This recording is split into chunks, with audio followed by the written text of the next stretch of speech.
Bismillahirrahmanirrahim.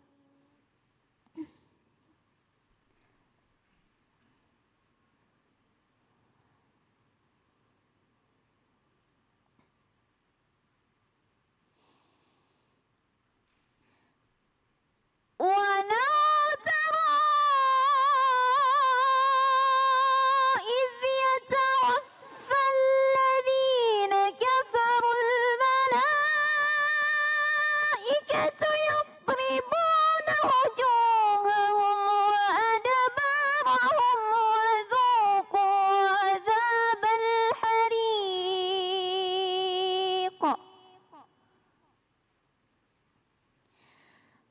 Sadaqallahul azim.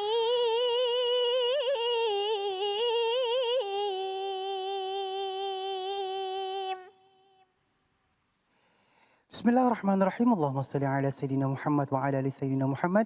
Assalamualaikum warahmatullahi wabarakatuh.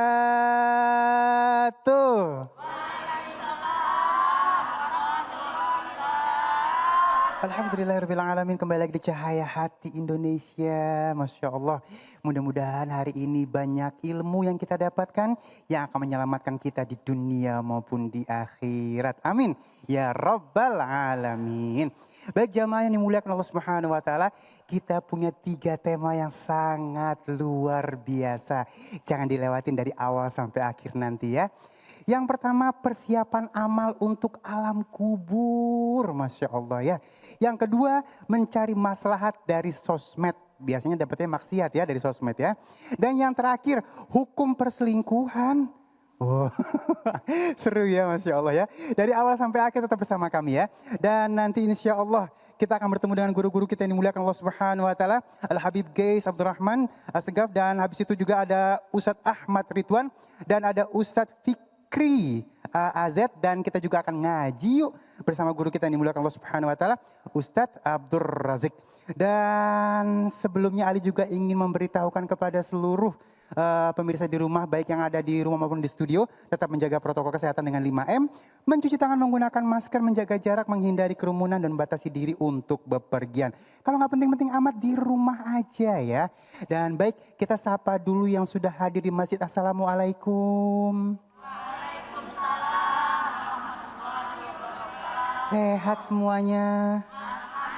Alhamdulillahirrahmanirrahim. Dari majelis taklim mana Bu? Abdul Aziz. Daerahnya Jati Asih. Terima kasih sudah sampai di sini. Mudah-mudahan hari ini banyak ilmu yang barokah kita dapatkan. Amin ya rabbal alamin. Baik, yuk sama-sama yuk. Bismillahirrahmanirrahim. Kita masuk ke dalam tema kita yang pertama, persiapan amal untuk alam kubur bersama guru kita yang dimuliakan Allah Subhanahu wa Ta'ala, Al-Habib Gais Abdurrahman Assegaf. Allahumma shalli ala Sayyidina Muhammad. Bismillahirrahmanirrahim. Assalamualaikum warahmatullahi ta'ala wabarakatuh. Waalaikumsalam warahmatullahi wabarakatuh. Alhamdulillah. Wassalatu wassalamu ala Sayyidina Rasulillah.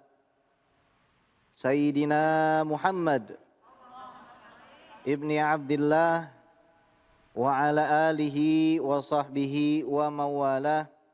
Wala hawla wala quwwata illa billah. Ashhadu an la ilaha illallah wahdahu la syarika lah. Wa ashhadu anna sayyidana wa maulana Muhammadan abduhu wa rasuluh. Alladhi la nabiyya wa la rasula ba'da. Amma ba'du fanawayna ata'allum wa ta'lim. Wal ifadah wal istifadah wal naf'a wal intifa' wal hatha ala tamassuki bi kitabillah wa sunnati Rasulillah ibtigha'an limardatillahi wa wajhil karim. Allahumma faqihna fid din wa 'allimna ta'wil waj'alna minal ladzina yastami'una al-qawla fayattabi'una ahsanah.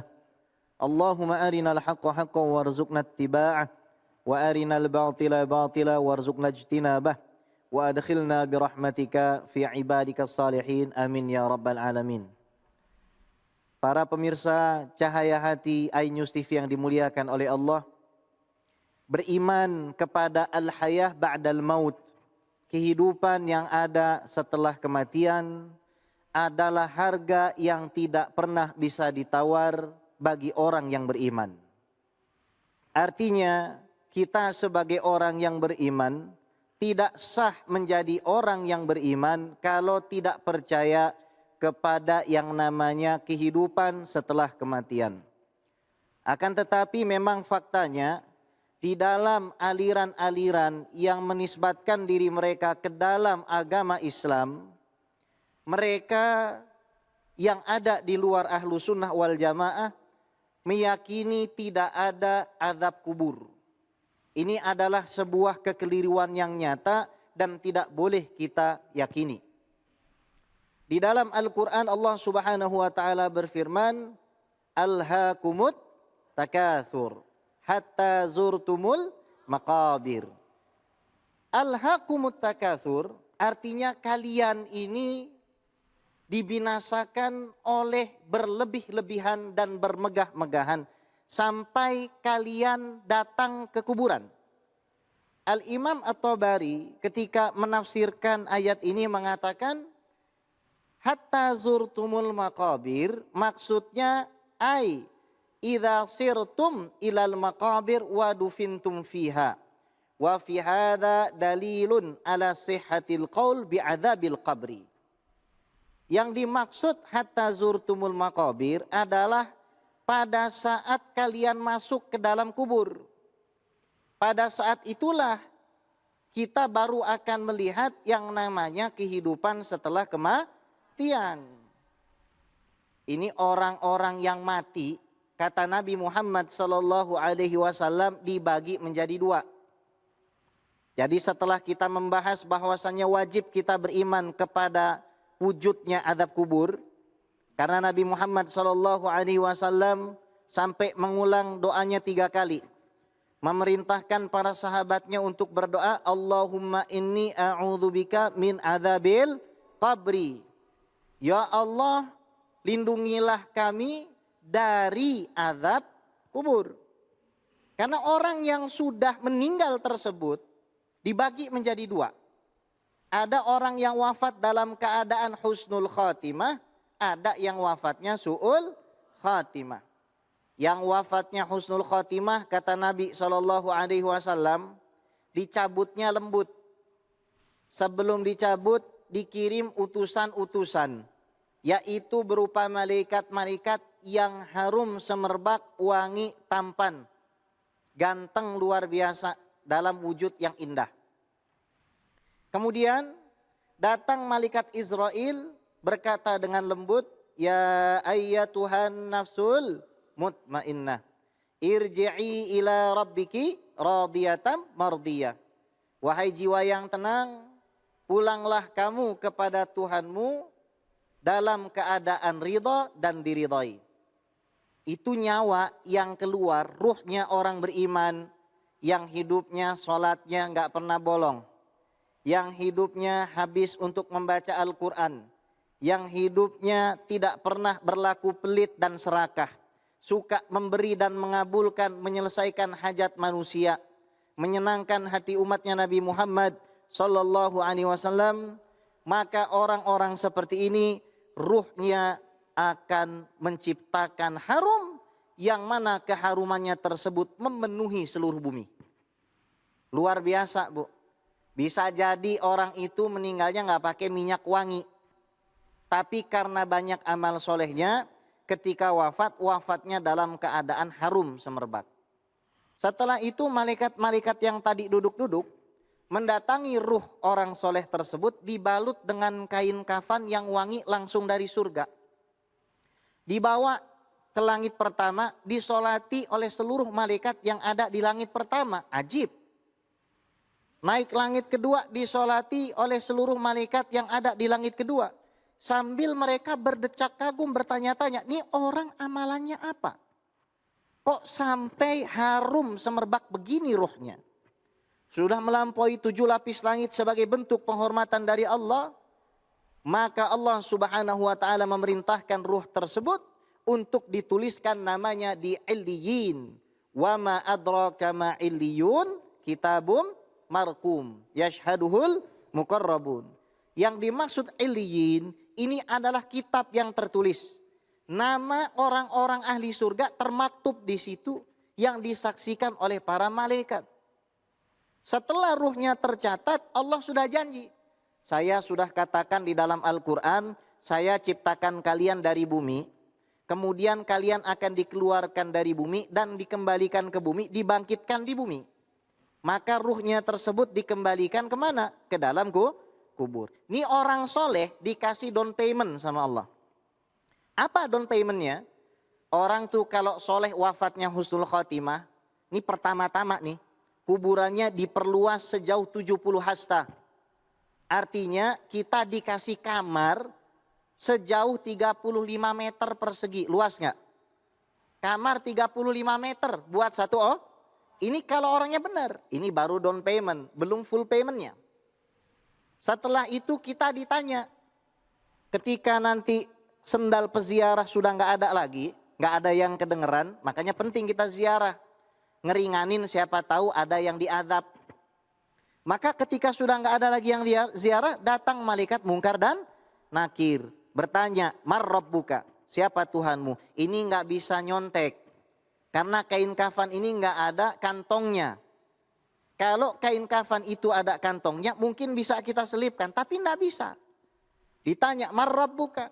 Ditanya lagi, madza taqulu fi hadzal rajulil ladzi bu'itsa fika? Apa pendapat kamu terhadap laki-laki yang diutus kepada kamu, yaitu Nabi Muhammad sallallahu alaihi wasallam? Kemudian ditanya tentang sholat dan lain sebagainya. Nah, kalau kita bisa jawab, ini kan fitnah kubur namanya, ujian. Kalau kita bisa jawab, lempeng jawabannya, maka kuburan kita diperluas sejauh langit dan bumi. Luar biasa.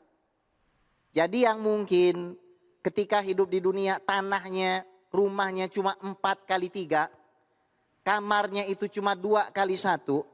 Tapi kalau dia jadi orang yang saleh, jadi orang yang takut kepada Allah, luas kuburnya. Bukan cuma itu.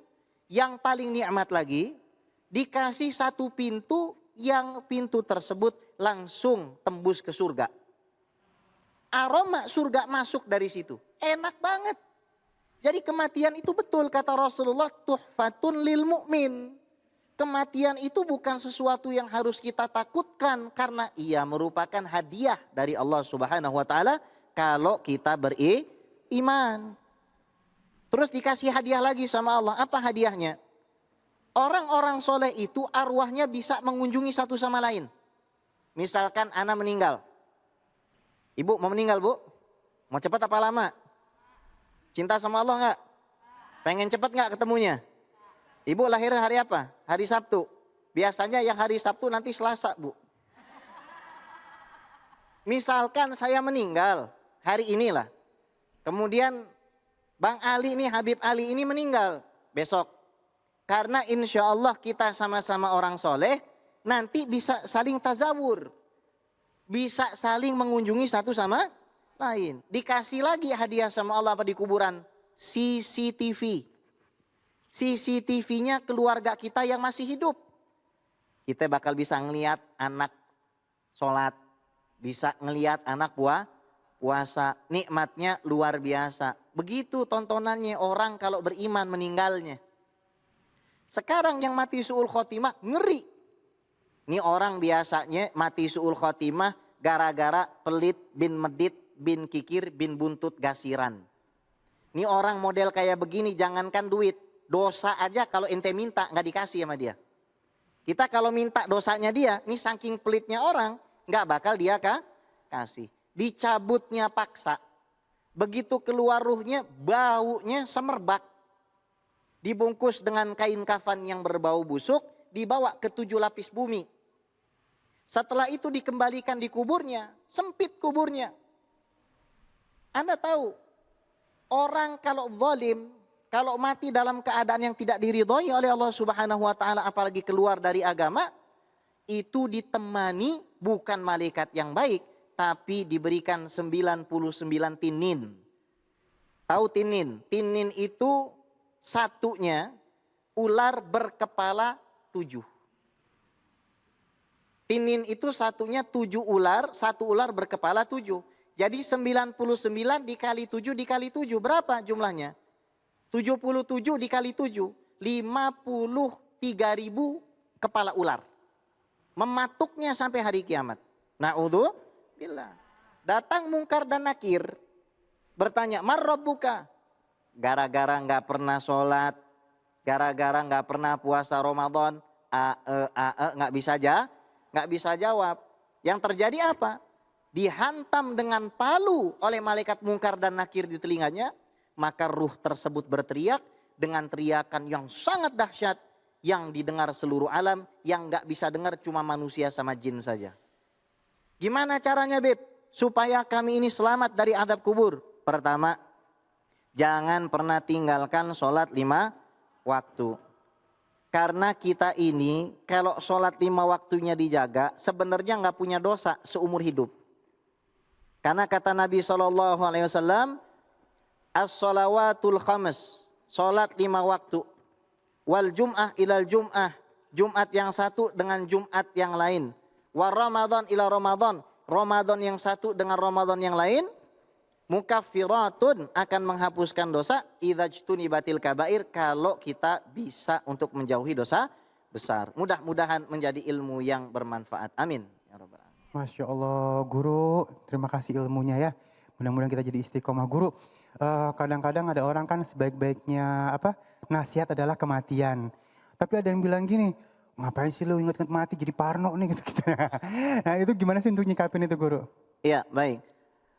Kita harus beritahu dan beri pemahaman bahwasanya jadi orang beriman itu tahu hidup di dunia ini cuma makanul ubur, tempat kita lewat. Namanya kalau kita lewat ya cukup sekedarnya saja. Orang kaya mati nggak? Mati. Orang miskin? Mati. Yang pakai peci hitam? Mati guru. Jilbab kuning? Mati banget. Yang pakai peci putih? Mati. Semuanya bakalan mati. Nggak mungkin kita itu hidup selamanya. Makanya iman kita kepada al-hayatu ba'dal maut wajib. Orang tidak akan dikatakan beriman kalau dia tidak beriman kepada kehidupan setelah kematian. Ya, dulu di zaman Nabi SAW ada seorang laki-laki yang namanya Abdullah bin Jud'an.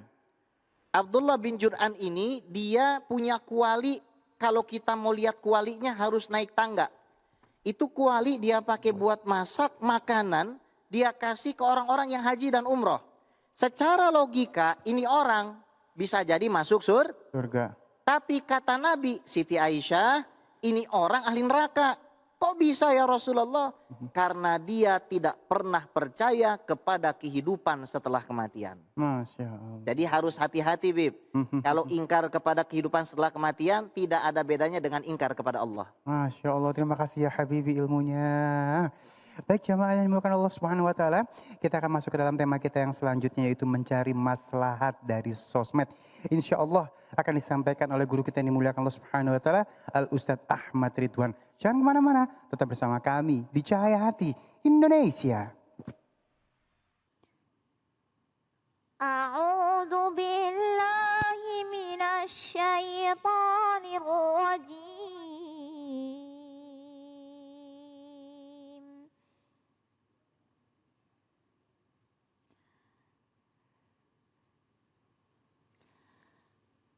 Bismillahirrahmanirrahim.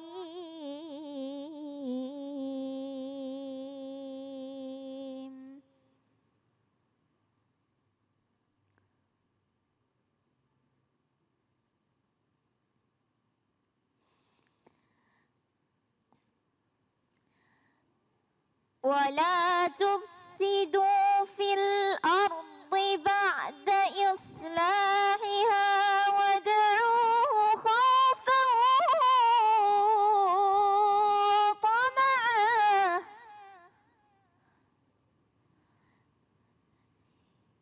إن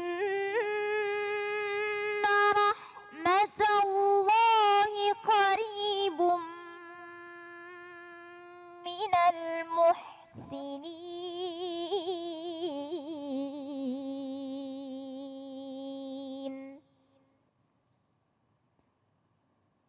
صدق الله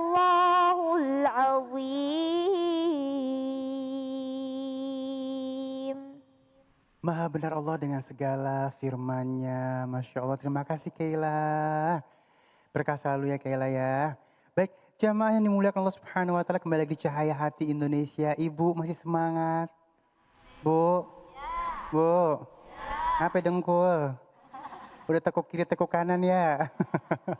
Mudah-mudahan kesemutannya, sakit di dengkulnya jadi penggugur dosa kita. Amin ya rabbal alamin. Ini tema yang mau kita bahas luar biasa banget ya. Ini pasti kita akan kena banget ya, karena kita tidak pernah terlepas dari media sosial. Kita akan membahas tentang mencari maslahat dari sosmed.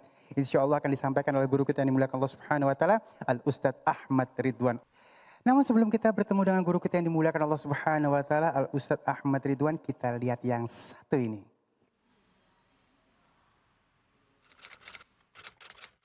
Sering main sosial media. Sering. Iya, suka main sosial media. Iya, sering. Iya, sering kok. Sering. Kita lebih nambah wawasan, informasi.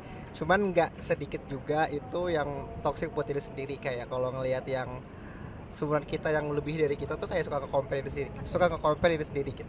Kalau menurut aku dari sosial media aku bisa dapat banyak banget informasi, terus aku juga bisa interaksi sama banyak orang. Itu sih. Menurut saya sosial media ini berguna banget ya, dari segi positifnya yaitu membantu kita untuk menghubungi satu sama lainnya, lalu juga melihat informasi mengenai berita-berita yang ada di sosial media kayak gitu. Apalagi di zaman sekarang ya kan, siapa sih yang nggak membutuhkan media sosial kayak gitu. Menurut saya sih seperti itu. Manfaatnya kita bisa tahu tentang perkembangan atau kabar kabar yang terbaru sih, paling kayak gitu. Kabar terbaru dari dunia entertain. Mempermudah sih mas, intinya kayak ya kita bisa tahu kan teman-teman kita yang jauh kayak gimana keadaannya. Terus selain itu juga buat belanja gitu dia gampang juga sih mas, kayak banyak rekomendasi dari sana gitu. Menurut aku tempat nyari temen sih, bersosialisasi di sana juga. Iya, baik itu pendapat-pendapat dari berbagai macam pandangan ya. Bagaimana sih ilmunya supaya kita menggunakan media sosial menjadi maslahat buat kita? Langsung saja kita akan sikapi tema kita, mencari maslahat dari sosmed bersama guru kita yang dimuliakan Allah Subhanahu wa taala, Al Ustadz Ahmad Ridwan. Allahumma shalli ala Sayyidina Muhammad. Ya. Bismillahirrahmanirrahim. Assalamualaikum warahmatullahi wabarakatuh. Waalaikumsalam warahmatullahi wabarakatuh. Alhamdulillah wassalatu wassalamu ala Rasulillah wa ala alihi wa ashabihi wa mawala wa ba'd. Berbicara tentang sosial media, maka kita pasti akan membandingkan dengan keadaan sebelum dia muncul. Bagaimana sesungguhnya tatkala dia muncul dan bagaimana saat dia belum muncul. Pasti ada sisi salbiyat dan ijabiyat. Ada sisi positif dan ada sisi negatif. Nah, bagi seorang muslim tatkala dia berbicara tentang kemaslahatan, maka kita tahu bahwa sesungguhnya seorang muslim dalam hidupnya mencari masalih dunyawiyatan kanat au ukhrawiyah. Maslahat dunia dan maslahat akhirat. Karena hidup kita tidak berhenti sampai di sini. Nah, bagaimana sesungguhnya tatkala kita bicara tentang masalih yang ada pada sosial media, maka ini menjadi sebuah hal yang harus kita bahas secara mendalam. Lihat misalkan kalau kita bicara tentang sisi baiknya. Sisi baiknya Masya Allah Tabarakar Rahman banyak sekali. Yang tadinya mungkin putus kontak. Begitu masuk ke dalam jejaring media sosial, atas nama alumni sekolah A atau kampus B, begitu ya. Atau apapun yang menjadi clue atau kalimat kunci kita bisa mendeteksi, termasuk namanya. Nah, karenanya saat kita tahu bahwa ada sisi maslahat, bagaimana cara mendapatkannya? Yang pasti apa yang kita kerjakan di dalam sosial media, sejatinya itu yang kita lakukan dalam sosialisasi kita setiap hari. Dalam arti, kalau dia baik, maka Allah ganjar dengan kebaikan. Kalau dia baik, maka side effect atau efek sampingnya pasti juga akan dibalas oleh Allah dengan kebaikan juga. Karena Allah mengatakan hal jazaul ihsan. Enggak ada balasan kebaikan illal ihsan, kecuali kebaikan juga. Betul ya? Maka saat kita memposting, saat kita berselancar, saat kita melakukan sesuatu aktivitas dalam sosial media, kalau baik Allah akan ganjar. Karena dia hanya sebatas fasilitas, dia hanya sebatas alat, dia hanya wasilah. Yang mana sekali lagi hukum wasilah mengikuti hukum tujuan. Tujuannya apa? Tujuannya baik, insya Allah dia menjadi fasilitas, sarana, wasilah yang baik. Dan Allah akan mengganjar dengan yang baik pula. Tapi sebaliknya kalau itu adalah tidak baik, contoh nih, sosmed dibuat untuk apa? Ngerumpi, waduh ya. Grup rumpi semua orang, wah habis dah ya. Dari mulai judul, pemilihan judulnya, diksinya, katanya saja sudah bahaya, betul ya? Karena dari mulainya adalah bagaimana seseorang itu memilih, ini yang akan menggerakkan dia menuju action atau perbuatan. Bukankah kita pernah mendengar ada ucapan kita akan bergerak menuju apa yang mendominasi pikiran kita. Nih contoh nih, pikiran kita, oh dia bakalan gini. Ini kesana ntar diarahin sama Allah. Gitu ya. Tapi kalau pikiran kita yang positif, yang baik-baik, niscaya Allah akan menggerakkan dan mempermudah. Kata Allah Subhanahu wa taala di surah Al-Lail, Allah mengatakan di dalam ayatnya, Allah akan mempermudah lil yusra fasanuyasiruhu lil yusra, akan dimudahkan dalam hal-hal baik. Gitu. Nah, karena ini tadi adalah dua hal seperti dua mata bagi pisau, istilahnya ya, bisa berbahaya kalau di tangan para penjahat. Tapi kalau dipegang oleh master chef, dia akan menjadi cita rasa yang enak, betul nggak Bu? Pisau itu, betul ya? Betul. Coba. Tapi kalau dipegang sama penjahat, buat nodong, ya buat apa. Begitupun sosial media. Kalau di tangan orang-orang yang takut Allah, mau dia di mana, mau dia kapan, mau dia bersama siapa, maka muraqabatullah, Allah akan terus memonitor dia. Oh, ini nggak bener nih. Oh, ini nggak jadi posting, gitu ya. Bahkan jangan-jangan pada saat dia ingin posting, Bismillah dulu dia. Nah, ada sebuah ungkapan menarik dari Abdullah bin Mas'ud. Abdullah bin Mas'ud pernah mengatakan begini, radhiyallahu anhu wardah, "Qul khairan taghnam." Berkata yang baik, kau akan mendapatkan banyak sekali kebaikan dari apa yang kau ucapkan. Au taskut an syarrin taslam. Atau kau diam dari berkata yang buruk, atau kau diam, kau jaga dari berkata yang buruk, taslam, kau akan selamat. Wa illa fa'lam annaka satandam. Kalau enggak, jangan coba-coba. Kenapa? Kalau enggak mau terbakar, jangan main api. Kalau takut akan tenggelam, takut akan badai, jangan berumah di tepi pantai. Gitu kira-kira. Jangan coba-coba main api kalau takut terbakar. Kenapa? Kalau kau tidak bisa menjaga lisanmu untuk bertutur kata yang buruk, maka wa illa fa'lam annaka satandam. Kau akan menyesal. Dalam sebuah riwayat dari Al-Bukhari radhiyallahu anhu wardah, disebutkan dalam kitab sahihnya, kata Rasul sallallahu alaihi wasallam, "Wa innar rajula la yatakallam bi kalimatin la yulqi biha balan."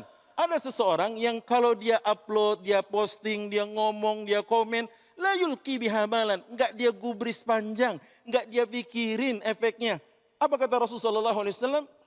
Dia akan terjerembab, dia akan dimasukkan, dia akan dihempaskan.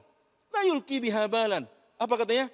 Fayulqa fi nari sab'ina kharifa. Dia akan diceburin kalau kata orang Betawinya. Dia akan dijeblosin, dia akan dijerembabkan, dia akan ditenggelamkan sejauh perjalanan 70 tahun ke dalam neraka.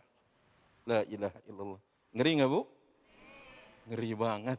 Gara-gara omongan yang enggak dia pikirin panjang. Maaf, sebelum kita ucap, sebelum kita posting, sebelum kita komen, itu ucapan milik siapa? Milik kita. Betul ya? Tapi begitu keluar dari lisan kita, begitu kita unggah di sosmed kita, itu sudah milik rame-rame. Hati-hati itu. Kadang banyak yang nggak sadar di situ. Kalau belum kita unggah, video masih milik kita. Tapi kalau sudah kita upload, itu milik bersama udah. Sebelum kita ketik, itu ucapan milik kita. Tapi kalau sudah kita ucapkan, itu enggak milik kita lagi. Makanya disebutkan oleh Allah Jalla wa'ala, ma yalfidhu min qawlin illa ladaihi raqibun atid. Tidak ada satu lafaz pun yang terucap dari lisan kita, di sisi kanan kiri kita itu sudah ada apa? Raqibun atid yang akan mencatatnya. Harusnya ini yang menjadi rem kita. Ini yang akan menjadi pemerhati kita. Jangan ngomong sembarangan, jangan posting sembarangan, jangan komen sembarangan, ya kan? Yang enggak penting, kata Rasulullah SAW, "Man kana yu'minu billahi wal yawmil akhir." Siapa yang beriman kepada Allah dan hari akhir, falyaqul khairan aw liyasmut. Bertutur yang baik, komen yang baik, posting yang baik. Kalau enggak apa? Diam, betul enggak? Mendingan diam kalau enggak bisa. Kalau masih bisa bagi resep, boleh ya. Resep nasi uduk terbaik di dunia, boleh gitu. Itu contoh. Kemudian resep ayam goreng terenak, boleh. Kan manfaat, maslahat. Tapi kalau enggak, falyasmut. Kata Rasulullah, diam. Kenapa? Karena diam lebih membuat kita selamat ketimbang seseorang itu nekat untuk bertutur. Satu ketika tatkala Rasulullah SAW bilang kepada seorang yang bernama Mu'adz ibn Jabal, sambil menunjuk lisan, sambil menunjuk lidah, kata Rasulullah SAW kepada Sayyidina Mu'adz ibn Jabal, gara-gara lisan ini, ya, hal yakubbun nas. Tidak ada yang menyebabkan seorang itu dijatuhi oleh Allah atau dijatuhkan, dijerembabkan, dimasukkan, kecuali manakhir al-sinatihim. Nih, lisan nih. Lisan. Makanya dia lebih kalau sudah menyayat, dia lebih pilu daripada sembilu. Betul nggak? Emang pernah? Emang pernah ditutup sembilu? Enggak, jangan sampai insya Allah. Tapi sakitnya itu sampai di mana, Bu? Di sini sakitnya, betul nggak? Lisan nggak bertulang, tapi kalau sudah ngomong, aduh, lebih pedas dia dari level tertentu kalau kita makan cabai itu ya. Hati-hati dengan lisan. Sahabat dulu, kalau nggak penting diam. Sahabat dulu, kalau nggak ada manfaat diam. Sahabat dulu, kalau nggak ada maslahat diam. Kenapa? Dia tahu ayat ke-12 dari Quran surat 36. Surah Yasin posisi kiri paling bawah. Kata Allah Subhanahu wa taala, "Inna nahnu nuhyil mauta." Kami zat yang menghidupkan yang telah mati, kata Allah. "Wa naktubu ma qaddamu wa atharahum." Dan kami catat apa yang mereka persembahkan. Nih dia fulan posting ini, nih fulanah nulis ini, nih komen ini, nih upload ini, video diunggah ini. Wa naktubu ma qaddamu, kata Allah, kami catat. Wa atharahum, hati-hati nih kalimatnya nih. Wa atharahum, dan side effect-nya. Dan pengaruhnya. Setelah itu, wa kulla syai'in ahsaynahu fi imamin mubin. Semuanya kami catat di Lauhul Mahfuz dengan rapi. Ada orang bilang gini, bodoh amat, akun-akun gue ini, kan gitu ya. Kalau ibu merasa itu akun ibu, gembok sendirian. Orang lain nggak lihat, betul nggak? Ya udah, ntar kalau lagi kangen baca lagi, kan gitu. Oh kemarin nulis apa nih, baca lagi, lihat lagi, gitu ya. Tapi kalau ini adalah hal yang berkaitan dengan masyarakat luas, kemaslahatan dan kemadaratan mereka, hati-hati. Jangan memposting, jangan mengunggah kecuali yang manfaat. Itu ingat sekali. Kenapa? Karena kalau kita sadar bahwa itu bukan cuma selesai di dunia, tapi kita akan mempertanggungjawabkan kelak di akhirat, ini yang lebih ngeri. Ini yang lebih berbahaya. Itulah karenanya apa? Harus hati-hati, harus waspada, harus teliti, harus eman-eman jaga lisan.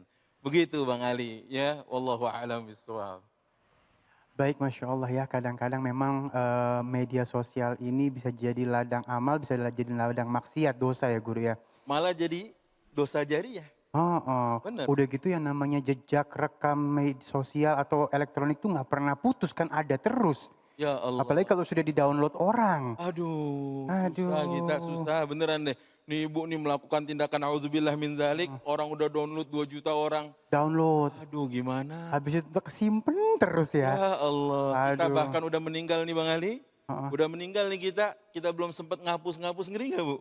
Orang masih nonton, Masih orang masih nonton. lihat, orang masih baca, ngeri. Nauzubillah min zalik ya. Nauzubillah Jadi min dzalik. lebih bijaksana dalam menggunakan media sosial ya guru ya. Tepat. Yang jelas kalau misalnya mau di-share yang baik, lu munafik, biarin aja daripada nyebar dosaan gitu aja guru ya. Daripada gitu guru ya. Baik, terima kasih guru ilmunya. Sama-sama Bang Ali. Aduh, yuk sama-sama jadi ilmu buat kita semuanya.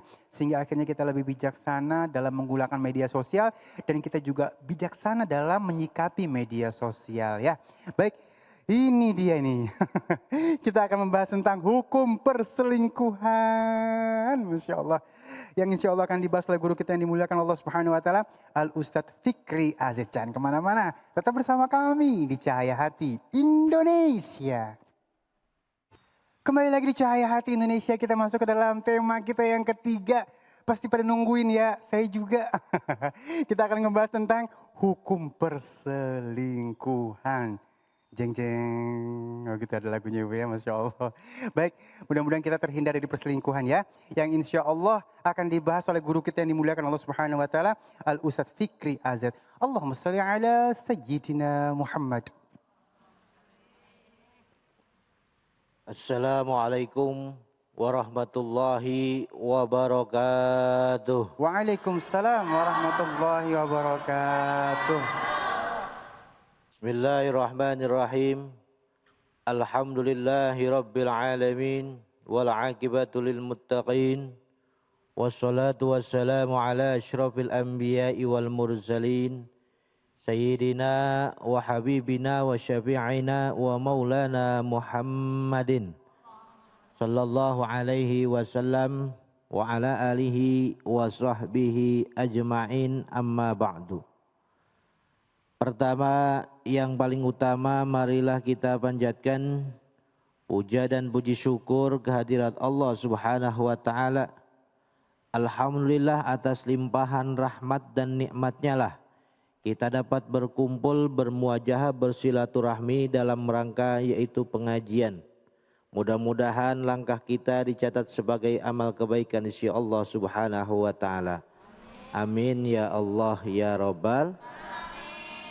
Salawat beriring salam, marilah kita sampaikan kecintaan kita yaitu Habibana wa Nabiyana Muhammadin sallallahu alaihi wasallam. Mudah-mudahan kita semuanya mendapatkan syafaatnya kelak di yaumil qiyamah. Amin ya Allah ya Rabbal alamin. Yang saya hormati host kita yang ganteng Bang Ali, sehat walafiat. Alhamdulillah. Ibu-ibu sehat? Dari mana Bu? Jati Asih. Majlis Taklim Al-Huda. Jati Asih. Alhamdulillah dekat berarti sama saya Bu. Saya Bantar Gebang. Tanggaan Bang Ali. Alhamdulillah pengajian pada kesempatan yang berbahagia ini temanya yaitu hukum perselingkuhan. Ya. Setiap manusia hidup di alam dunia ini dalam menjalankan rumah tangganya pasti ada sebuah ujian. Bahkan musibah yang paling besar adalah ketika membangun rumah tangga, yaitu adanya orang ketiga alias perselingkuhan. Nah, bagaimana Islam ini mengajarkan apakah boleh atau tidak? Yang jelas kalau orang berselingkuh sudah berumah tangga itu hukumnya haram. Kenapa disebut haram? Kenapa disebut enggak boleh? Bahkan Rasul ini mengajarkan kepada kita untuk menjaga pandangan. Seperti saya lihat perempuan, jagalah pandangan. Ibu-ibu lihat Bang Ali ganteng, jaga pandangan. Agar tidak tergoda, dari pandangan inilah turun ke hati. Apalagi di zaman sekarang, zaman medsos serba gampang, serba mudah. Sekarang perselingkuhan itu mungkin mudah sekali kalaulah iman kita lemah.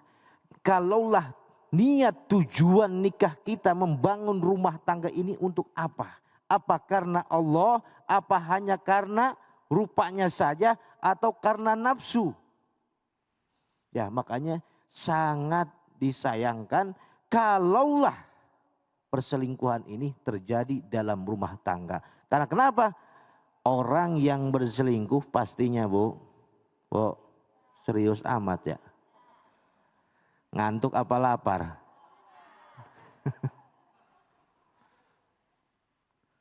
Orang yang berselingkuh baik itu suami ataupun istri biasanya banyak faktor. Ada yang persoalan ekonomi, ada yang persoalannya dari digoda oleh orang lain atau dia sendiri yang menggoda. Ada yang ketemu di medsos, ya banyak kejadian di berita-berita sampai viral banyak. Ketemunya di medsos dan lain sebagainya. Dan ternyata Rasulullah Shallallahu Alaihi Wasallam itu memerintahkan kepada kita untuk menjaga pandangan. Ini besar sekali manfaatnya. Karena orang yang sudah berselingkuh itu pasti dia melakukan beberapa dosa besar. Naudzubillah summa naudzu. Apa dosa diantaranya? Orang yang berselingkuh pastinya ia selalu berkata dusta atau bohong. Orang yang berselingkuh pastinya ia suka khianat. Orang yang berselingkuh pasti ia menyia-nyiakan keluarganya. Orang yang berselingkuh pasti mendekati perbuatan zina.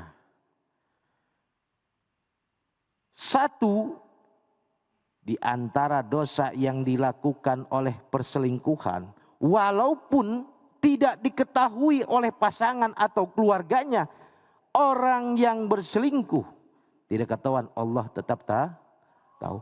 Allah akan cabut keberkahan dalam rumah tangganya. Kalau sudah Allah hilangkan keberkahan dalam rumah tangganya, maka dalam rumah tangganya suram, rumah tangganya sempit, rumah tangganya serba aut-autan. Tidak tenang, tidak ada sakinah, tidak ada kenyamanan, tidak ada ketenangan.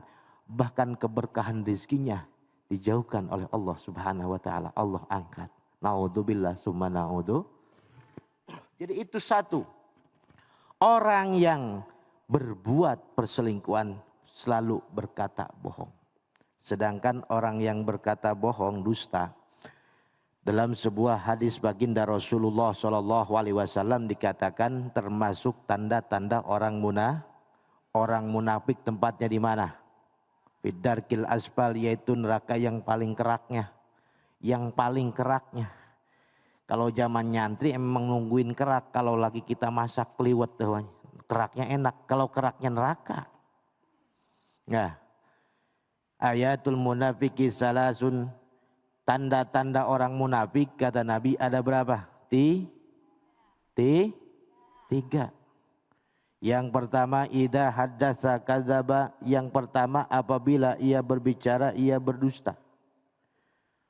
Wa idza wa'ada akhlafa, dan yang kedua apabila ia diberikan apa? Ia berjanji ia ingkar. Wa idza tumina khana, dan yang ketiga apabila ia diberikan amanah ia khianat. Nah, orang yang berselingkuh masuk ketiga kategori. Ia pasti berdusta, enggak mungkin jujur. Lihat di WhatsApp, "Amah itu WA siapa?" "Yo, ini teman Mama Arisan." Ditulisnya mah Ibu Ani, padahal mah itu Bang Ucok. Wah, kalah-kalah zaman sekarang. Kok tahu Ustadz, emang pengalaman? Lah kagak, ini mah katanya begitu. Ya, padahal itu nomor WhatsApp apa? laki-laki misalkan atau sebaliknya itu WhatsApp perempuan, dibilangnya Bang Ucok. Ya, padahal mah pas dibuka WA-nya, kok Bang Ucok mesra banget ya. Tuh zaman sekarang, zaman medsos, makanya benar kata Kiai tadi, hati-hati dalam menggunakan medsos. Ya. Idza hadatsa kadzaba, apabila ia berbicara pasti berdusta, tidak akan mungkin jujur. Ketika dusta tersebut terlalu dilakukan, bohong dan bohong, tetap Allah tahu. Allah tahu, walaupun pasangan kita tidak tahu. Yang kedua, yang dilakukan orang yang berselingkuh, yaitu ia suka khianat. Ia mengkhianati segala-galanya. Mengkhianati kepercayaan pasangannya. Semuanya berkhianat. Kepercayaan, kasih sayang, tanggung jawab, semuanya khianat. Sedangkan orang yang khianat termasuk tanda-tanda orang munafik. Tanda-tanda orang munafik. Ya, itu yang kedua. Ia berkhianat kalaulah ketika diberikan amanah. Ya, seorang pasangan ada amanahnya masing-masing. Ibu punya amanah dari suami. Suami pun punya amanah dari istri. Semuanya akan dipertanggungjawabkan oleh Allah Subhanahu wa taala. Ya. Semuanya akan dipertanggungjawabkan oleh Allah Subhanahu wa taala. Yang ketiga, yaitu orang yang berselingkuh, pastinya ia mendekati kepada zina. Zina mata, ya. Zina mata, zina ucapan, zina pendengaran, pikiran, apalagi naudzubillah sampai kontak fisik. Ini yang paling diharamkan oleh Allah Subhanahu wa ta'ala. Awalnya dari pandangan tadi tidak dijaga, sehingga bisa segalanya digerakkan anggota tubuhnya untuk perbuatan zina, naudzubillah, sunna naudzubillah. Jadi itulah, ya. Jadi itulah pemirsa, bahwa dalam membangun rumah tangga agar terhindar daripada perselingkuhan ini, jaga kepercayaan karena Allah. Masya Allah, terima kasih guru. Memang perselingkuhan ini bisa terjadi mungkin karena ada syahwat yang berlebihan ya. Iya. Ada yang menarik, ada yang ditarik, ada yang gangguin, ada yang mau diganggu. Iya.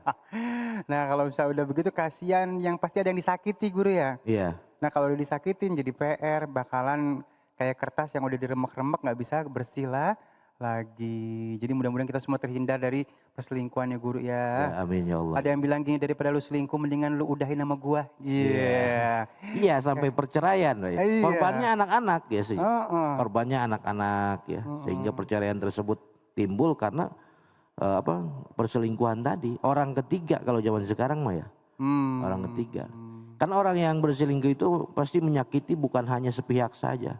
Keluarga mertua, keluarga besannya pasti ada yang tersakiti berbuat zalim itu. Iya, baik terima kasih guruku, Masya Allah.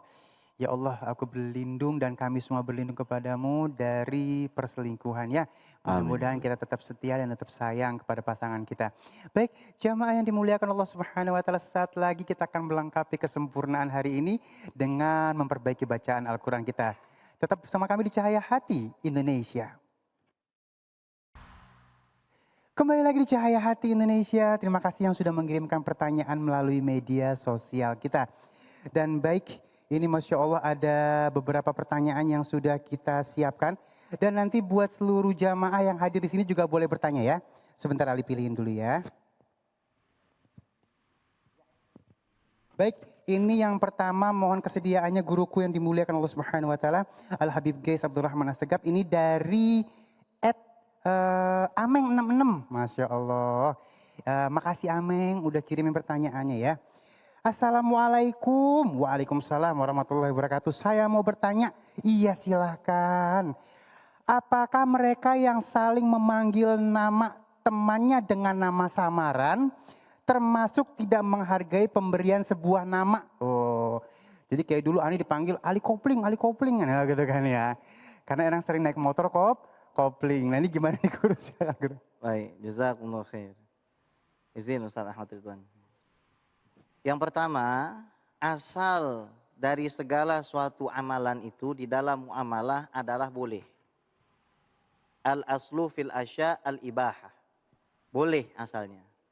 Kecuali ada dalil yang nanti bisa menaikkan derajatnya kepada sunnah atau bisa menurunkan derajatnya kepada sesuatu yang makruh atau bahkan haram. Nah, ketika kita telisik di dalam Al-Quran, Allah Subhanahu wa Ta'ala sudah memberitahu, wala tanabazu bil alqab. Janganlah kamu memanggil dengan panggilan yang jelek. Namanya Ali. Ali itu kan artinya yang derajatnya tinggi. Dipanggil cilok. Namanya Ahmad. Ahmad itu kan yang paling terpuji. Dipanggilnya enggak bener. Ini enggak boleh. Wa ahsinu asma'ahum, kata Rasulullah SAW. Perbaikilah nama kalian punya anak. Kita nama bagus-bagus, misalkan namanya Ges bin Abdurrahman As-Segaf. Dipanggilnya Cimeng. Inna lillahi wa inna ilaihi raji'un. Enggak bagus seperti itu. Tapi boleh nggak Bib kalau kita memanggil dengan panggilan yang bagus meskipun nggak sesuai namanya? Boleh. Dulu Nabi itu mengganti kurang lebih 21 nama. Ada namanya Syaiton. Itu dulu. Ada Abdul Lata, Abdul Manat, Abdul Uzza, Abdul Ka'bah, Abdul Kada. Diganti. Contohnya Sayyiduna Abu Hurairah. Nama aslinya dulu adalah Abdul Syams, hamba matahari. Ini bagus apa jelek? Jelek. Diganti jadi Abdur Rahman. Akhirnya ketika dilihat sepanjang perjalanan hidupnya demen nama kucing, dipanggillah Bapak Kucing Abu Hurairah. Berarti secara uruf atau secara adat istiadat, sebagaimana hadis mauquf dari Abdullah ibnu Mas'ud, ma ra'ahul muslimuna hasanan fahuwa indallahi hasanun. Apa yang dianggap orang Islam sebagai sesuatu yang baik, maka bisa dianggap sesuatu yang baik. Misalkan Ali. Karena Ali ini banyak, yang satu dagang oncom. Akhirnya dipanggil Ali oncom. Itu nggak apa-apa. Kenapa? Sebagai ta'rif saja. Bahkan Imam Nawawi kasih tahu ya. Seandainya kesulitan bagi diri kita membedakan antara satu orang, memastikan orang tersebut siapa, kita boleh menyebutkan ciri fisiknya. Misal, Ali yang mana? Ali yang kurus apa Ali yang gendut? Ali endut. Itu diperbolehkan kalau misalkan tidak ada cara lain. Makanya ulama dulu ada disebut al-asam. Ya. Ada yang disebut al-a'ma dan lain sebagainya. Yang buta, yang bisu. Jadi kita kembalikan kepada Al-Quran, sunnah dan juga apa yang dianggap baik oleh orang beriman. Kalau namanya sudah bagus, ya alhamdulillah. Kalau namanya belum bagus, kita perbaiki. Wallahu a'lam. Masya Allah, udah jelas ya Bu ya. Jangan dikasih julukan yang jelek-jelek ya. Nanti jadi doa. Nauzubillah saja. Baik, sekarang kita kasih kesempatan ya Habibi ini untuk yang sudah hadir di sini, silakan. Ya Umi, boleh. Namanya jangan lupa ya. Di dalam face shieldnya, Ibu. Iya, udah nyala. Udah. Di dalam face shield, di dalamnya. Di dalam, nah gitu. Ya. Assalamualaikum warahmatullahi wabarakatuh. Waalaikumsalam warahmatullahi wabarakatuh. Saya mau bertanya Ustadz, nama saya Ibu Sunarni dari Majelis Al-Huda Abdul Aziz dari Bekasi. Jati Asih. Apakah dengan hanya mengamalkan surat Al-Mulk tanpa menghiraukan yang lainnya tetap bisa terhindar dari siksa kubur Ustadz? Baik. Terima kasih. Assalamualaikum warahmatullahi wabarakatuh. Waalaikumsalam warahmatullahi wabarakatuh. Izin menjawab. Walladzina jahadu fina lanahdiyannahum subulana. Orang yang berjuang untuk mencapai kami, kata Allah, pasti kami akan kasih mereka jalan-jalan untuk sampai kepada kami. Jalan menuju Allah ini bukan cuma satu. Ya, at-turuq ilallah ka'adadil khalaiq. Jalan untuk mencapai Allah ini sejumlah makhluknya Allah. Nah, supaya kita ini selamat dari azab kubur, enggak apa-apa kalau memang kita bisa istiqomah bukan istri 3 dikontrakin rumah ya. Istiqomah di sini maksudnya adalah kita ngelakuin dan gak pernah putus tuh. Yang akhirnya kita sebut dengan wiridan. Misalkan kita wiridannya al-muluk sebelum tidur. Insya Allah karena memang kata Rasulullah disebut sebagai al-mani'ah. Surat yang menjaga manusia dari azab kubur. Kita bisa selamat dari azab kubur. Akan tetapi amalannya bukan cuma itu. Minta kepada Allah kita wafat hari Jumat atau malam Jumat. Malam Jumat ini jangan yang dipikirin suami istri doang. Malam Jumat ini yang dipikirin kalau kita meninggal masuk kuburannya bagaimana nasibnya. Minta sama Allah, ya Allah matikan saya kalau tidak malam Jumat ya di hari Jumat. Kemudian baca doa itu yang tadi disampaikan oleh Nabi SAW ketika tahiyat akhir. Allahumma inni a'udzubika min adzabil qabri. Ya Allah jauhkanlah kami, keluarga kami dari siksa kubur. Kemudian yang paling utama lagi, sebagaimana sudah kami sampaikan, kalau mau selamat dari azab kubur, berhenti menyakiti orang lain. Ini terkadang kita zaman sekarang menyakiti orang tidak dengan lisan tapi dengan mata. Ketemu sama orang kita pandang dari ujung kepala sampai ujung kaki. Kita nilai, ini harganya sekian, sekian, sekian. Kalau kita anggap nih orang kaya, banyak fulusnya, kita deketin. Kalau kita anggap nih orang gak ada apa-apanya, kita jauhin, kita hina dan ejek. Ini sifat-sifat seperti ini, dari penyakit-penyakit kolbu, bisa menyebabkan kita tidak selamat dari azab kubur. Semoga Allah Subhanahu wa Ta'ala bersihkan hati kita, agar kita tidak tergolong orang-orang yang demikian. Amin ya Rabbal. Amin ya Rabbal Alamin. Terima kasih guruku jawabannya ya. Puas ya Umi ya. Alhamdulillahirabbil alamin. Baik, kita akan masuk ke dalam pertanyaan yang selanjutnya. Mohon kesediaannya guruku yang dimuliakan Allah Subhanahu wa Ta'ala, Al-Ustadz Ahmad Ridwan. Ini dari @gitarets. Nah, gitarets ya tulisannya ya.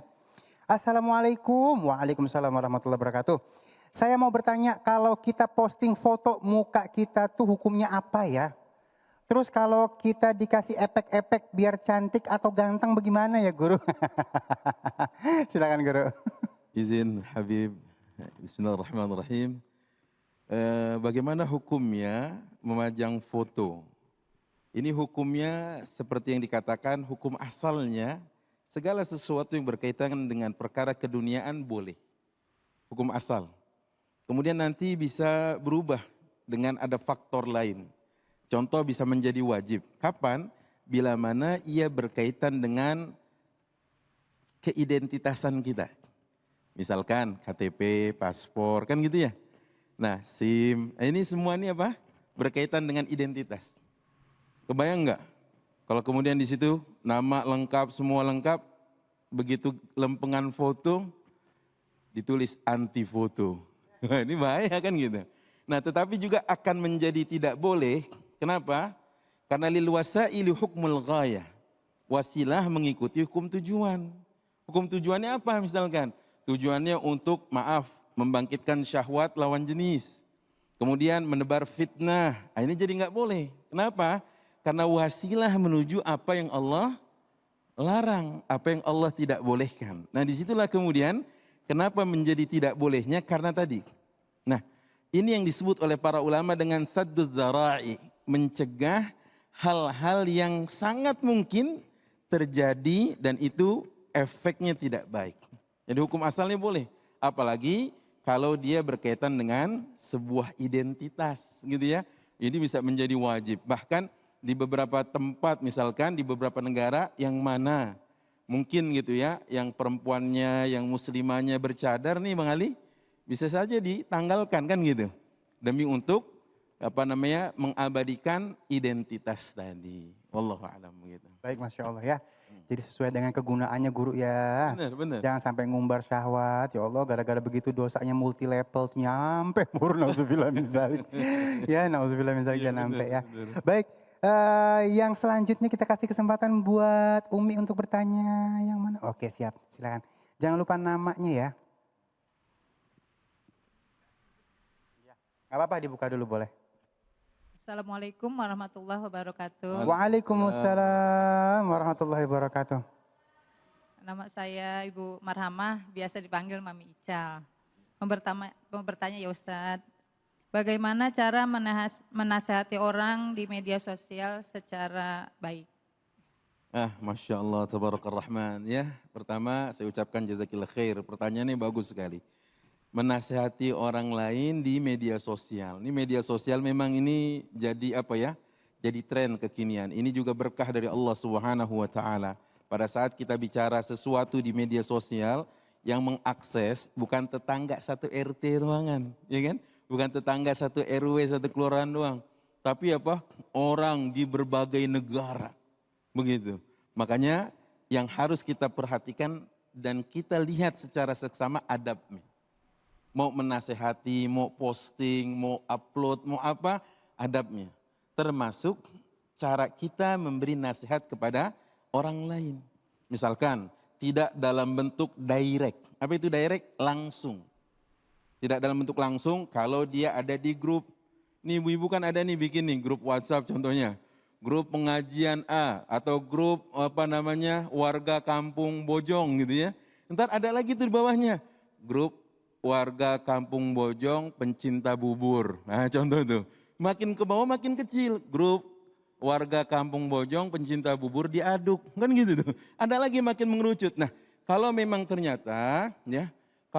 ternyata bisa kita lakukan dengan cara langsung, direct, langsung kepadanya.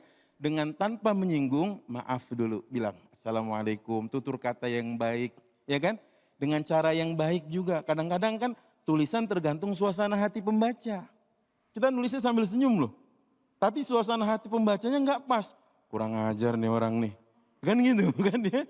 Nah itu dia suasana hati pembaca itu tergantung tuh. Nah makanya kita mohon maaf dulu. Kalau bisa memang kita katakan call, izin bisa nggak kita telepon kan gitu.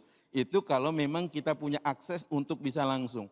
Kalau di media yang lain ada istilahnya direct message. Sama juga istilahnya adalah menjapri gitu ya, istilahnya langsung.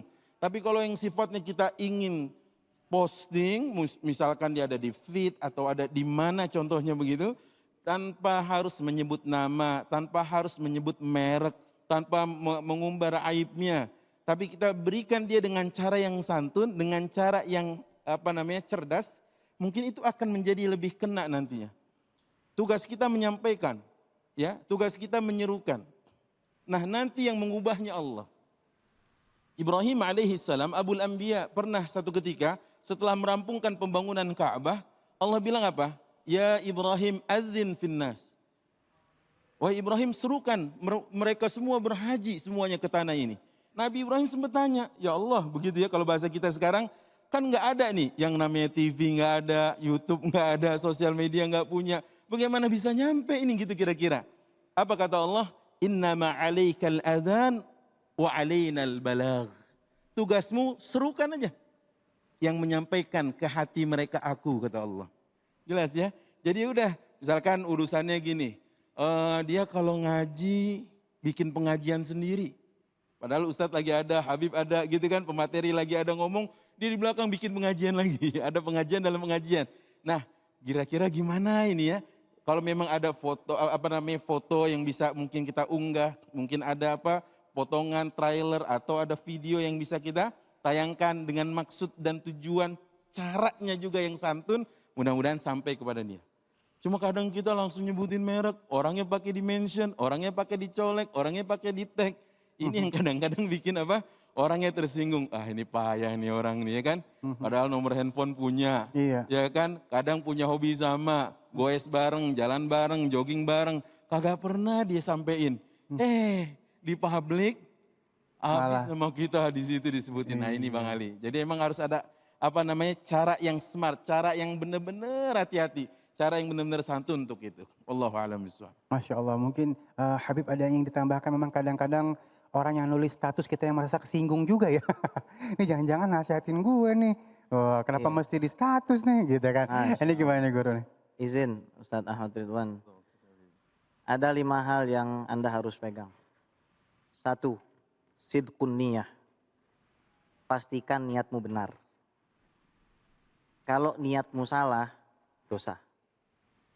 Ada amalan yang lahiriahnya amalan akhirat, jadi amalan sayyi'ah dunyawiyah, amalan buruk tercela. Casingnya nasehatin, niatnya ngejatohin.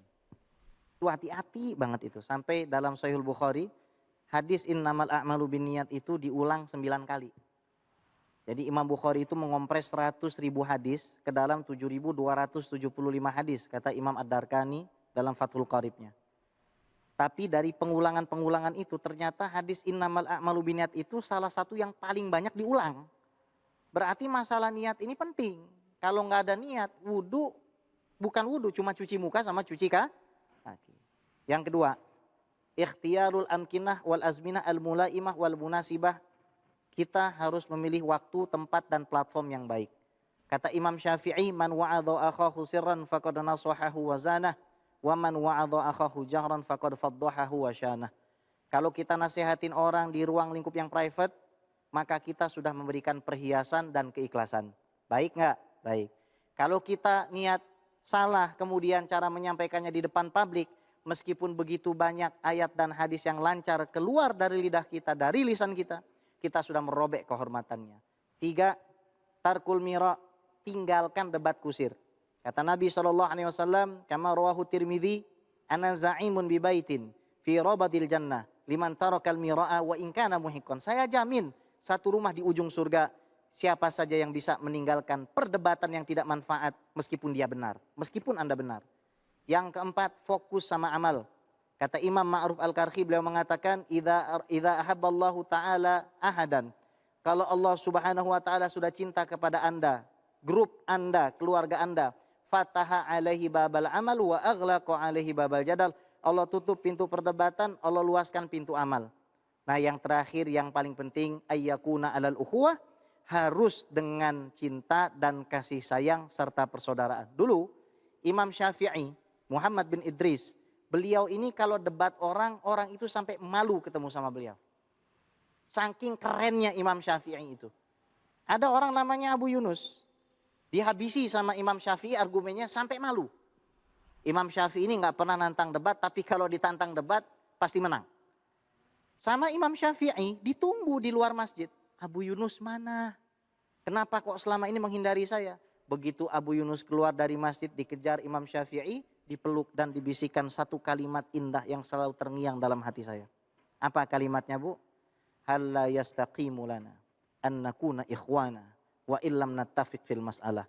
Tidakkah kita bisa tetap menjadi saudara meskipun kita tidak sepakat di dalam satu permasalahan?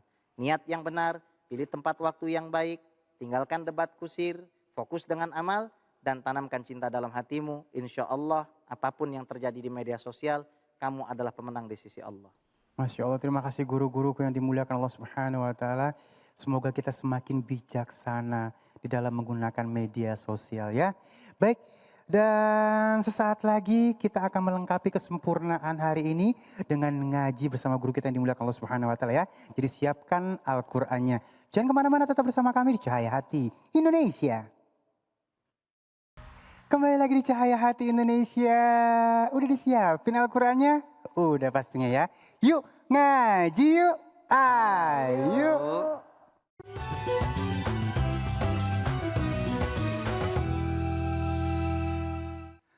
Assalamualaikum warahmatullahi wabarakatuh. Waalaikumsalam warahmatullahi wabarakatuh.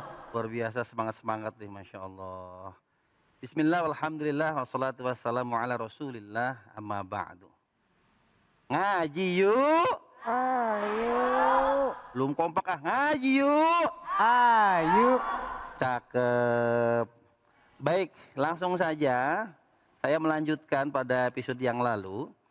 Irama Al-Qur'annya irama Ros, tapi kita pindah surat. Ya Bang Ali. Suratnya surat Al-Kafirun. Al-Kafirun. Surat Kul. Kul. Yang sering kita baca. Dohor baca Kulya. Kulya Kulhu. Kulhu. Asar begitu juga. Maghrib begitu juga. Pas Isya kata malaikat nih, kuliah lagi nih. Langganan banget. Baik, biar mantap kuliahnya, kita baca ya. Saya duluan, ikutin ya. A'udzu billahi minasy syaithanir rajim.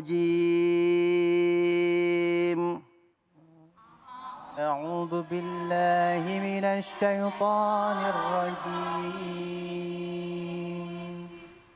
Bismillahirrahmanirrahim. Bismillahirrahmanirrahim. Ingat patokan pertama, syarat fasih sangat mendasar adalah fathah, kasroh, dhammah. Apa artinya kemarin?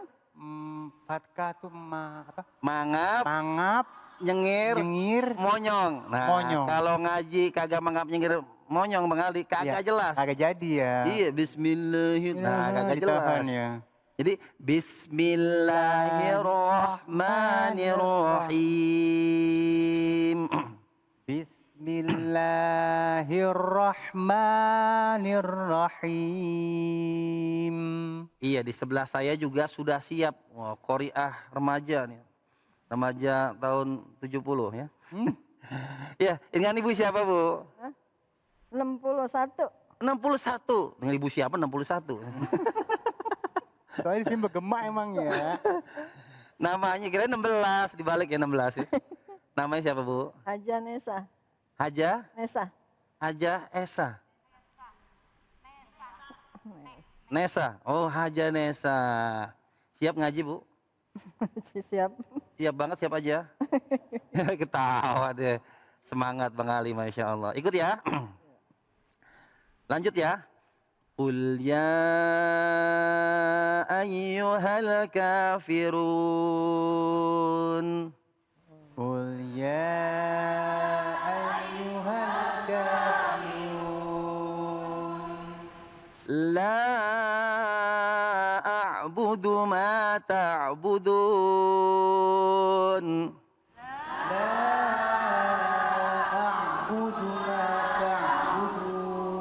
Cakep. Sebelum dilanjutkan saya bahas dulu. Di sini ada tanda ini. Nah, tanda bendera, tanda ma dalam hukum tajwid namanya majaiz munfasil. Boleh 4, boleh 2 rokaat. 2 rokaat sholat subuh. 2 Jangan lupa, 2 apa? Harokat Bang Ali, Masya Allah, jadi rokaat. Ya.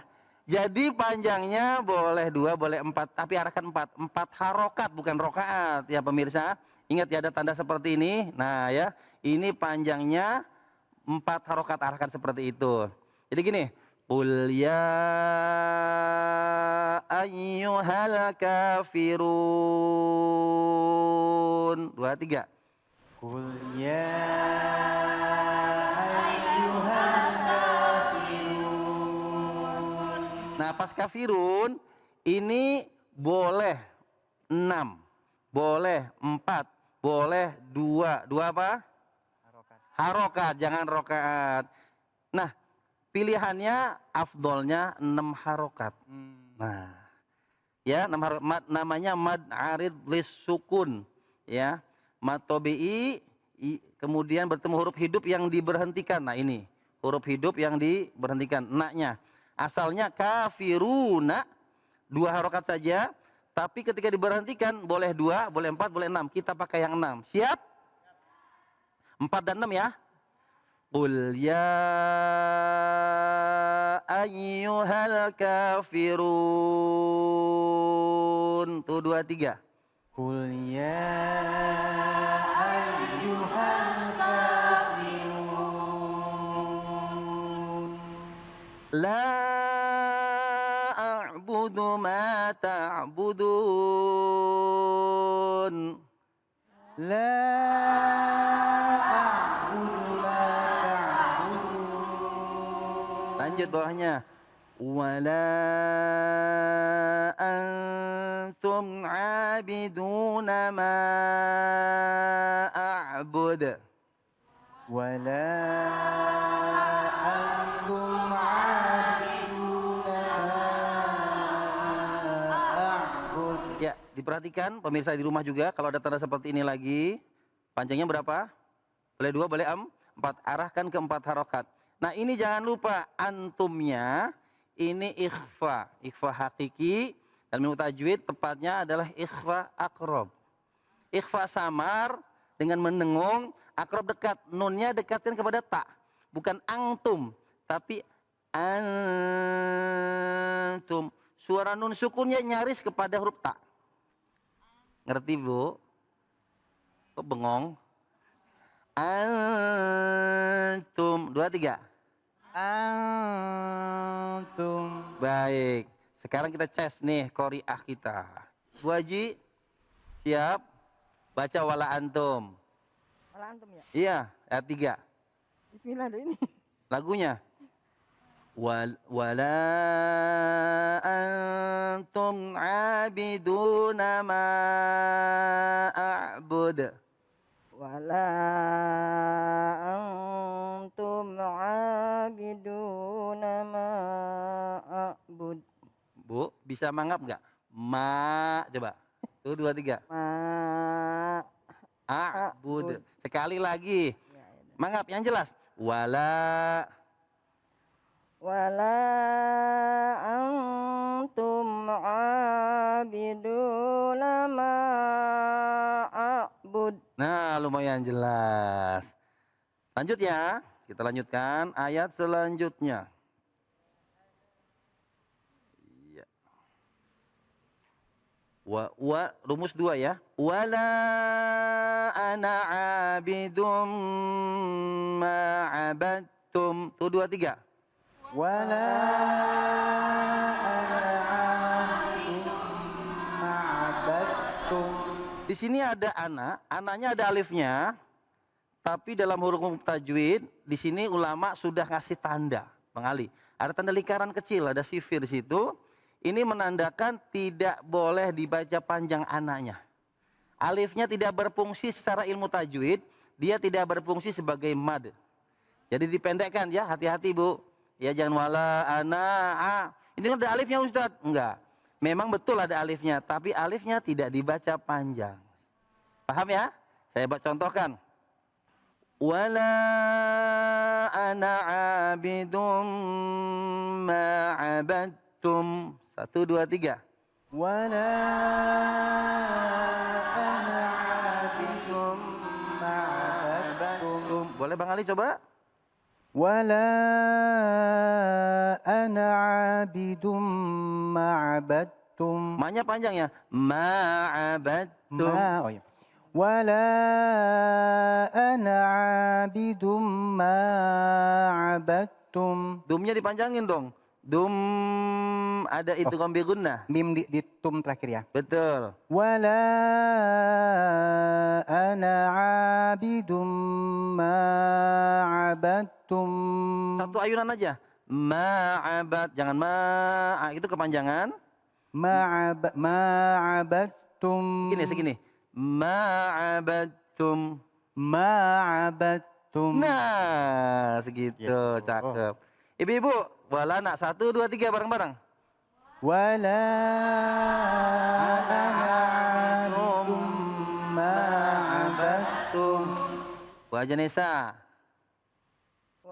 Wala an'abidum ma'abadtum. Cakep. Lanjut 2 ayat lagi. Wala antum abiduna ma a'bud. 2, 3.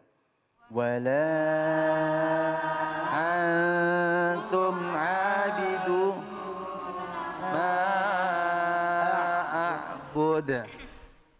Ingat ada antum sama dipanjangkan ya. Antum ini asal garis merah, tolong dipanjangkan. Antum. 2, 3. Antum. Betul. Kemudian jangan lupa kol-kolahnya di ujungnya. A'bud. Coba. A'bud. A'bud. A'bud. Wala antum abiduna ma a'bud. Wala antum.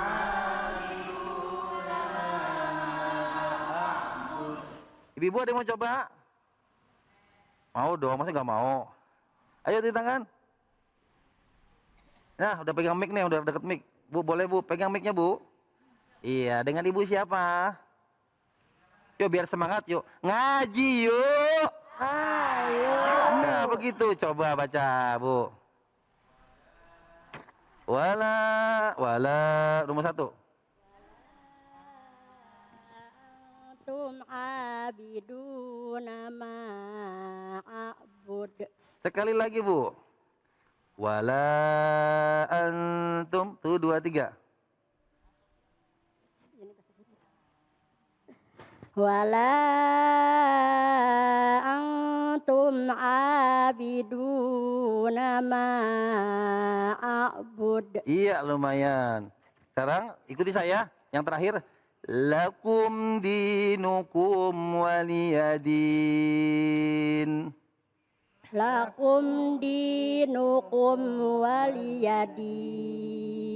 Mantap. Satu lagi. Bu, coba Bu. 2 ayat terakhir. Lakum dinukum waliyadin. Dari wala antum Bu. Hah? Dari wala antum? Iya, wala. Wala antum abiduna ma a'bud. Cakep. Lakum dinukum waliyadin. Allah, Masya Allah, luar biasa. Udah. Ini tahu nggak pakai rumus apa? Rumus irama ros. Yang telah lalu, kita ulang lagi ya. Tua gapat manam jupan. Pemirsa ikutan, insya Allah dapat manfaat banyak dari cahaya hati. Wah, amin ya Rabbal alamin. Coba 2, 3. Tua gapat manam jupan. Yang kedua saya dulu. Tua gapat manam jupan. Tua gapat manam jupan. Bismillah. Tahun. A'udzu billahi minasy syaithanir rajim. Bismillahirrahmanirrahim. Nah, kita tambah materinya, iramanya pakai rumus 3. Caranya gini, tangannya gini semua. La la la la. La la. Pakai li, nyengir. 1, 2, 3. Li li li li. Pakai li. 1, 2, 3. Li li li li. Domah u. Lu lu lu lu. Nah, nanti ada di awal itu ada sebentar. Ya. Di kuliah di 4 harokat ini 4 harokat. Qul ya ayyuhal kafirun. Tuh 2, 3. Qul ya ayyuhal kafirun. Tapi rumus ini jangan dipakai semua. Nanti yang dengernya gedeg. Iya, goyang semua. La a'budu ma ta'budun. Iya. Yang lucu ketika jadi imam dipakai semua. Ya. Bismillahirrahmanirrahim. Masih enak. Alhamdulillahirabbil alamin. Masih lumayan. Begitu Ar-Rahmanirrahim. Makmumnya gedeg. Begitu waladolin. Waladdallin.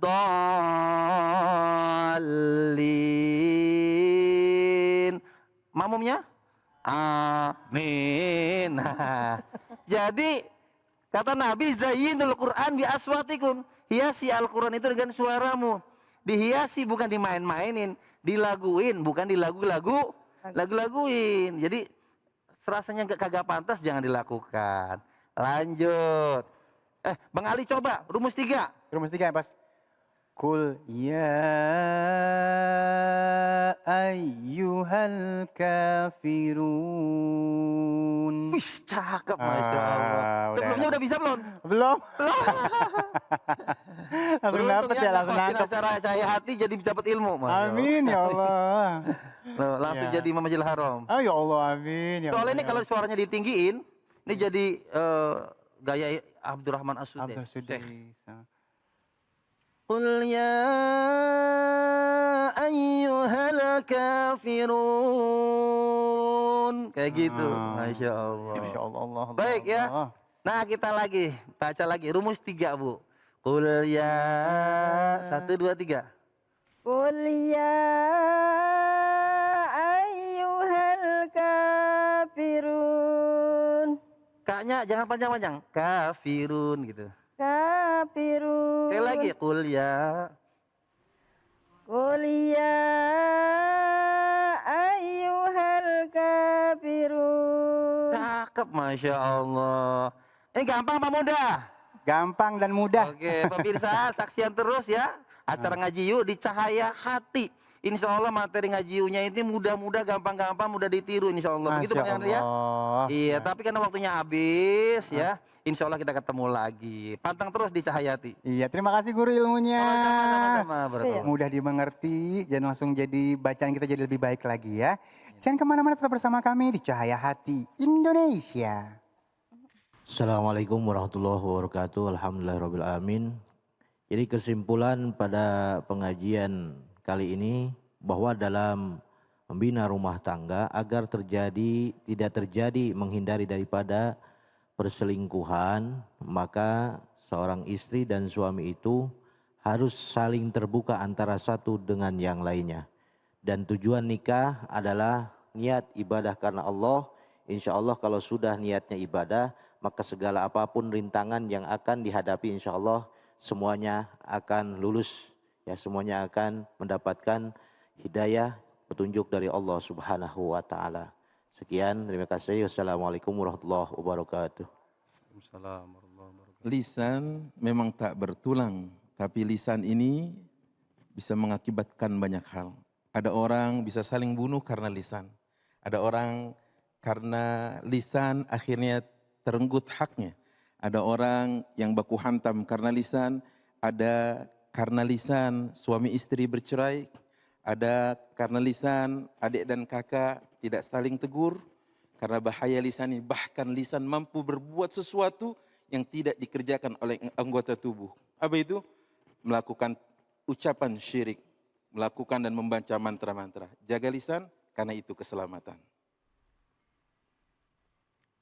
أعوذ بالله من الشيطان الرجيم بسم الله الرحمن الرحيم حمدا شاكرين حمدا حامدين حمدا ناعمين حمدا يوافي نعمه ويكافئ مزيده يا ربنا لك الحمد كما ينبغي لجلال وجهك الكريم وعظيم سلطانك سبحانك لا نحصي ثناء عليك أنت كما أثنيت على نفسك فلك الحمد حتى ترضى ولك الحمد إذا رضيت فلك الحمد بعد رضا اللهم صل على سيدنا محمد وعلى آل سيدنا محمد الفاتح لما أغلق والخاتم لما سبق ناصر الحق بالحق والهادي إلى صراطك المستقيم وعلى آله حق قدره ومقداره العظيم اللهم لك الحمد شكرا ولك المن فضلا وأنت ربنا حقا ونحن عبيدك الرقا وأنت لم تزل لذلك أهلا اللهم يا ميسر كل عسير ويا صاحب كل فريد ويا جابر كل كثير ويا مقوي كل ضعيف ويا مغني كل فقير ويا مأمن كل مخيف يسر علينا كل عسير فتيسير العسير عليك يسير اللهم يا من لا يحتاج إلى البيان والتفسير حاجاتنا إليك كثير حاجاتنا إليك كثير حاجاتنا إليك كثير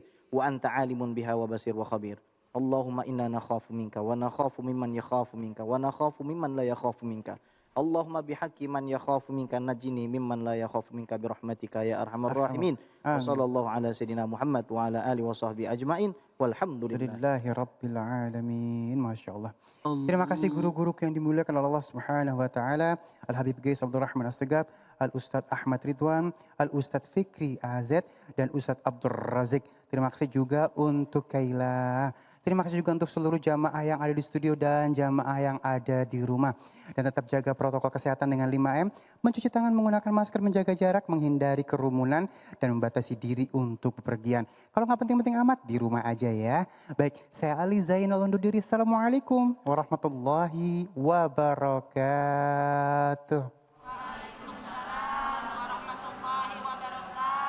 Allahumma arhamna bil Qur'an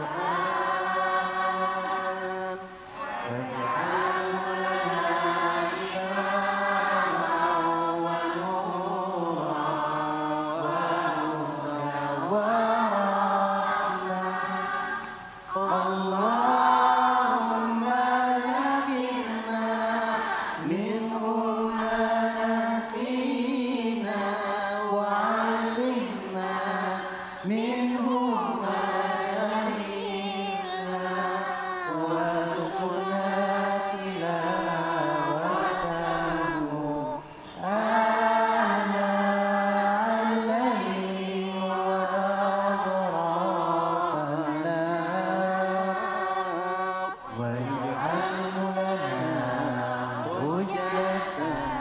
Ya